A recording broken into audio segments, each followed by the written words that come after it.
These are the stories making the headlines at this hour. South Korea has imposed new sanctions on North Koreans linked to the regime's development of spy satellite and ballistic missiles.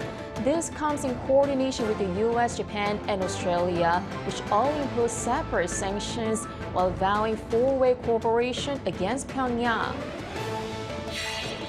President Yoon is set to make a state visit to the Netherlands later this month, the first ever by a South Korean president.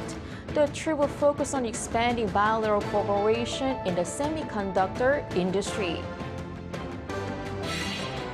South Korea continues to see an upward trend in exports, with November seeing the biggest volume of outbound shipments this year. It is led by recovery in chip exports that finally turned to an increase after a long decline. Good afternoon. South Korea has imposed new sanctions on North Koreans linked to the regime's development of spy satellite and ballistic missiles.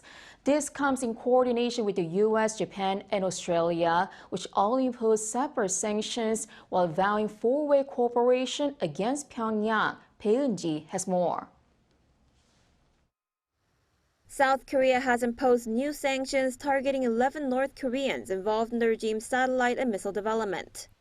Newly added to an existing sanctions list are 5 individuals linked to the North satellite program, 4 of whom are at North Korea's National Aerospace Development Administration: Lee Chol-ju, Kim In-bum, Go Kwan-young, and Choi Myung-soo. Kang Sun, the manager of the Ryongseong Machine Complex, a machinery plant where Kim Jong-un visited last Sunday, was also put on the list. Also added to the list are 6 individuals involved in developing and operating ballistic missiles.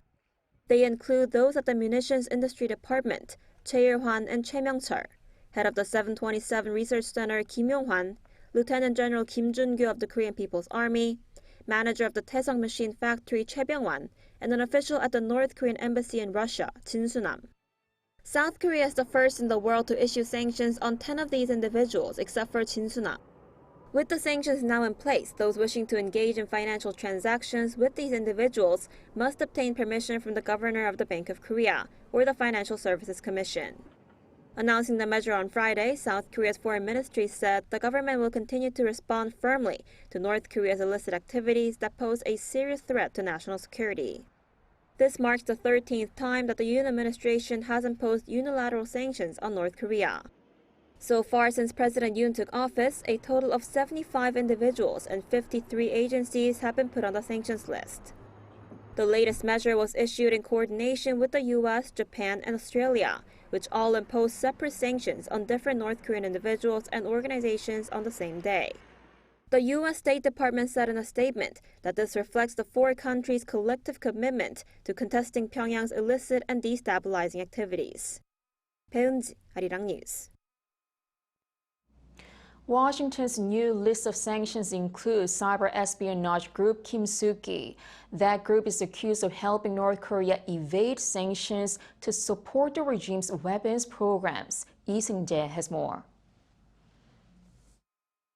The U.S. Department of Treasury announced Thursday that it had added a North Korean cyber espionage group and 8 foreign-based agents to the Office of Foreign Assets Control's sanctions list. Among those is Kim Soo-ki, the cyber espionage group which Washington says helped gather intelligence to support the North's strategic objectives. The Treasury Department added that the group uses spear phishing to target individuals employed by government, research centers, think tanks, academic institutions, and news media organizations, including entities in Europe, Japan, Russia, South Korea, and the United States. The Treasury Department also sanctioned 8 individuals, including Kang Kyung-il and Lee Sung-il, who are Iran-based representatives of Green Pine. Green Pine is an entity designated by the U.S. and UN for being responsible for about half of North Korea's arms and related material exports. It's also controlled by the North's Reconnaissance General Bureau, the North's primary foreign intelligence service, as it specializes in the production of maritime military craft and armaments. Lee Seung-jae, Arirang News. The U.S. has decided to keep North Korea on its list of state sponsors of terrorism this year, saying the regime has repeatedly provided support for acts of international terrorism in 2022. According to the U.S. State Department on Thursday, the report provides U.S. Congress a full and complete insight into acts of terrorism with regards to countries and groups meeting the criteria of the act. North Korea has remained on the list since 2017. Cuba, Iran, and Syria are also on the list. And once on the list, countries and groups remain so until the designation is scrapped. President Yoon is set to make a state visit to the Netherlands later this month, the first ever by a South Korean president. The trip will focus on expanding bilateral cooperation in the semiconductor industry. Our Kim Do-yeon reports.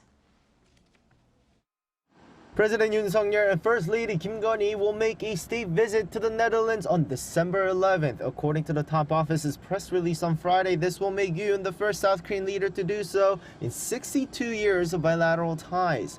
His visit comes as he seeks to strengthen semiconductor cooperation with the European country. In fact, a visit to the headquarters of Dutch chip-making equipment producer ASML with King Willem-Alexander is planned for the first official day after a ceremony and luncheon hosted by the king. The first official day will end with a state dinner.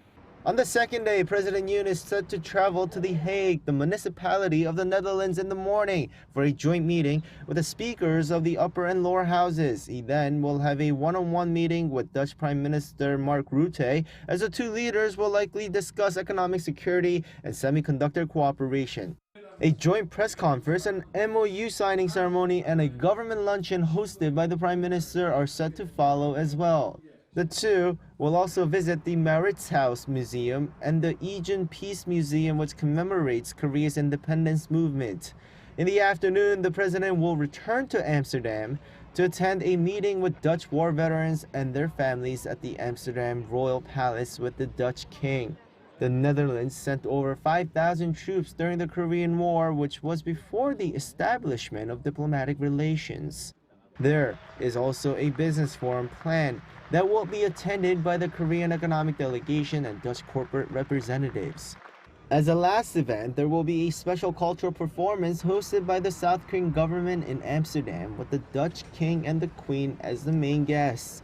The top office says the Netherlands shares universal values with Korea such as freedom, human rights, and the rule of law, and is a diplomatic partner in value diplomacy, and that the Netherlands ranked second after Germany as the European country with the highest trade volume with South Korea. Kim Do-yeon, Arirang News. World leaders gathered in Dubai as the 28th United Nations Climate Forum COP28 kicked off on Thursday. Delegates meeting in Dubai agreed on Thursday to proceed with actualizing a fund to help compensate vulnerable countries coping with loss and damage caused by climate change. After years of negotiations at annual UN climate change meetings, it was during COP27 in Egypt last year, the nations extended their support for the need to set up the fund. And COP28 President Sultan Al-Jaber shook up the meeting by bringing the decision to the floor on day one. Such deals are normally sealed last minute after days of negotiations. COP28 runs until December 12th. Now, over in Gaza, more hostages have been released as the Israel-Hamas ceasefire was extended to a seventh day. With only hours remaining until the truce expires, mediators are seeking another extension. Lee Si-hoo with the latest. Just 10 minutes before its expiration, Israel and Hamas agreed to extend their truce in the Gaza Strip under the same previous conditions for another extra day.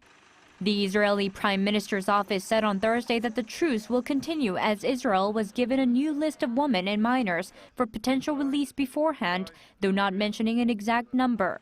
Israel had agreed to extend the truce by 1 day for every 10 living hostages released and noted it would resume fighting if that condition was not met. Meanwhile, Qatar, one of the negotiators between Israel and Hamas, also confirmed the extension in a statement made by its foreign ministry on Thursday. The ministry added that negotiations continue in hope of reaching a permanent ceasefire in Gaza. Thanks to continuous efforts by these mediators, including Qatar, Egypt, and the U.S., more captives are set to be released and more humanitarian aid convoys are scheduled to enter Gaza. Just before the ceasefire between Israel and Hamas was due to expire at 7 a.m. on Thursday, local time, 16 hostages were released by Hamas, including 10 Israelis, 4 Thai nationals, and 2 Russians. They were handed over to the Red Cross late Wednesday on the 6th day of the truce and were taken to 5 different hospitals in Israel. In exchange, Israel also released 30 Palestinians, mostly women and minors. Over the first 5 days of the ceasefire, which began last Friday, Hamas released 81 hostages and Israel freed 180 Palestinians from prison, mainly women and minors. Lee Si-hu, Arirang News.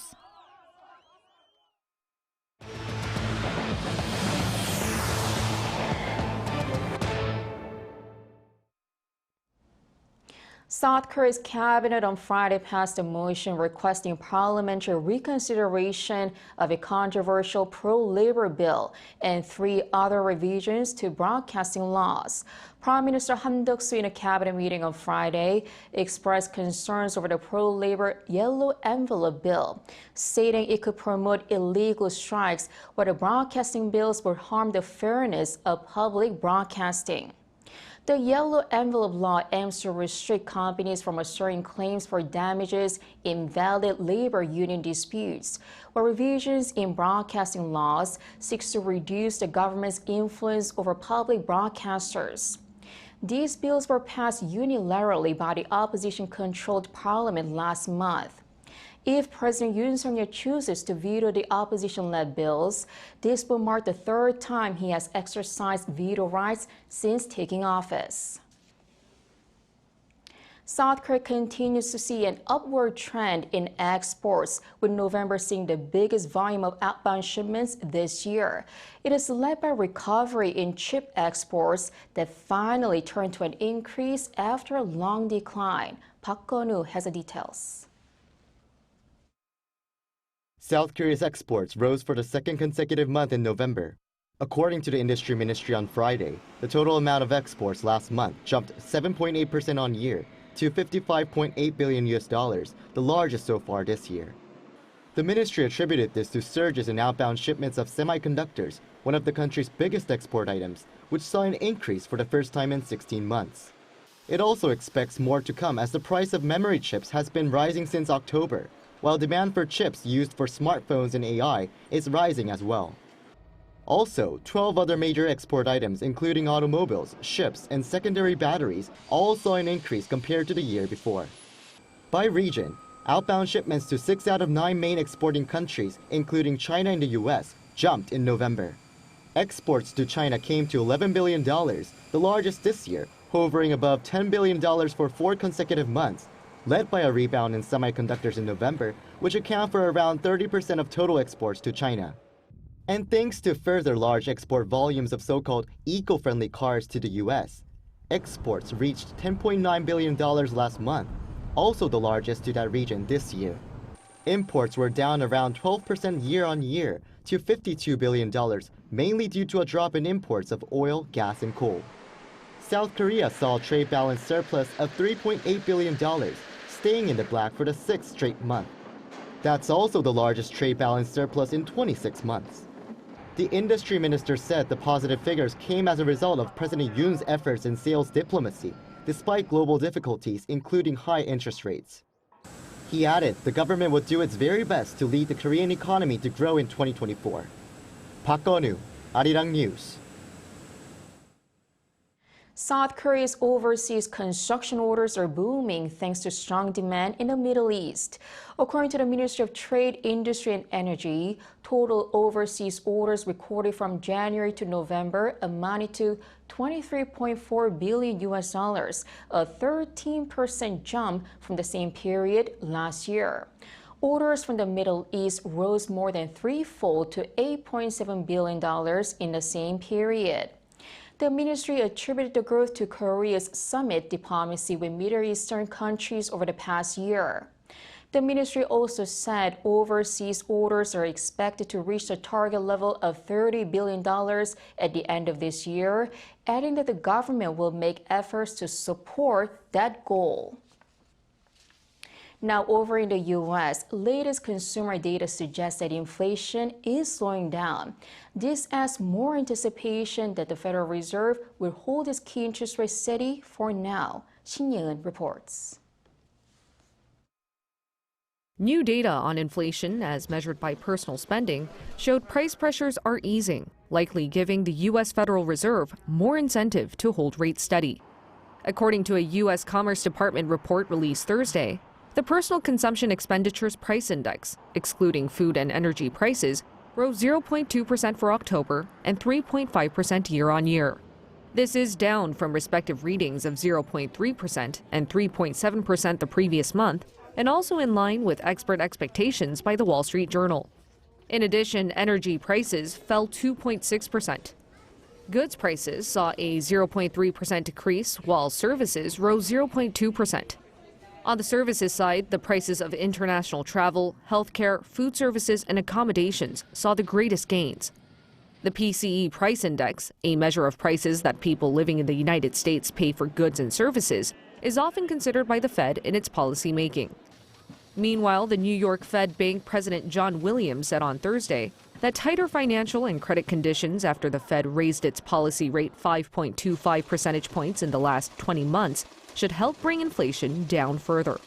He explained that improvements in supply chains are also easing price pressures. Shin Yeon, Arirang News.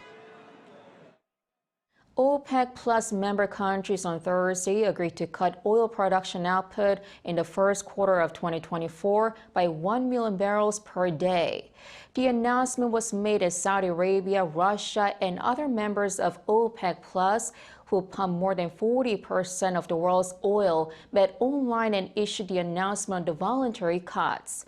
The latest cut will bring the total production curve to 2.2 million barrels per day from the 8 producers. Global oil prices fell under news as the production cut fell short of market expectations. At the New York Mercantile Exchange, West Texas Intermediate futures for delivery in January closed at $75.96, down 2.4%. Brent crude futures also fell 2.4%. Amid labor shortages in the country, South Korea is pushing to expand the quota of foreigners applying for E9 work visas and allow them to work in Korean restaurants. Our Moon Hye-ryun has more. The government announced a pilot project to expand the eligible E9 visa employment sectors to tackle the labor shortage crisis in local industries. The E9 visa is a work visa for foreign nationals to carry out what's regarded as non-professional work and allows them to work in the manufacturing, construction, agriculture, fishery and service sectors. The government has increased the annual quota for E9 visa holders to 165,000 for 2024. And starting from April and July, they can work in dining, mining and forestry.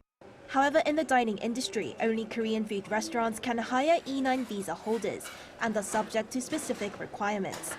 Restaurants with under 5 employees must have been operating for over 7 years, while those with more than 5 workers need at least 5 years in business. These measures come as the aging population, low birth rate and the COVID-19 pandemic have led to severe short staffing. It's been quite a while now since we first started seeing labor shortages in this industry. You could even go so far as to say the job market has collapsed. This new government policy will be extremely helpful.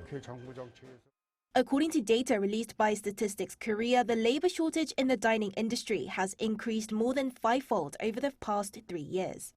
Earlier this year, the government expanded the H2 visa job sectors to include the entire restaurant industry. Additionally, working hours for international students with D2 visas were extended, allowing them to take on part-time weekday jobs. But as the above visa holders aren't really looking for work in the food service industry, expanding the hiring pool to E9 visa holders is expected to help rejuvenate the job market. Some are concerned about what this could mean for domestic workers, but restrictions are in place to protect them. Restaurants with fewer than 5 employees are limited to hiring 1 E9 visa holder, and those with more than 5 up to 2. Others feel that this isn't enough and that more industries need to be included, such as the accommodation sector. Business is back to normal for hotels, but it's been difficult to hire staff that we cut down on during the pandemic. The government will review the situation next month to address the increasing demand for foreign labor in the accommodation industry. A dedicated task force has also been established, indicating that more changes are on the horizon. Moon Hae-ryun, Arirang News.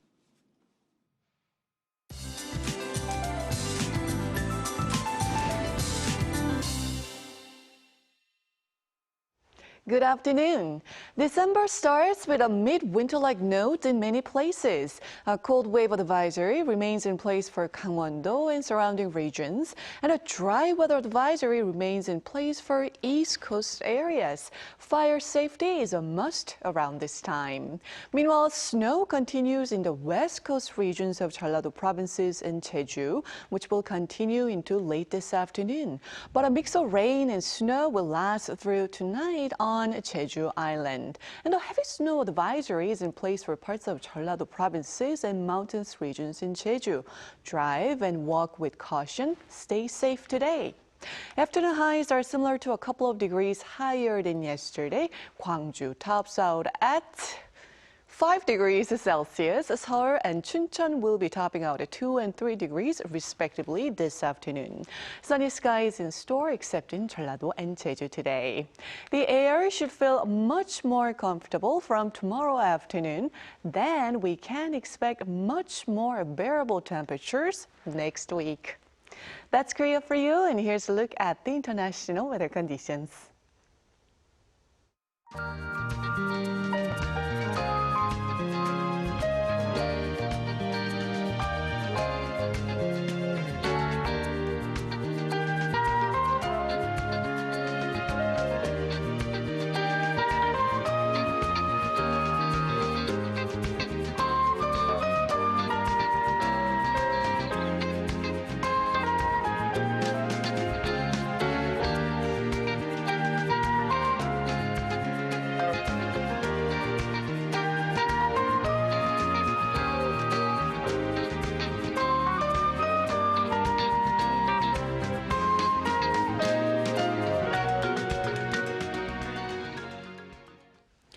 It's now 1 year since the AI sensation ChatGPT came out.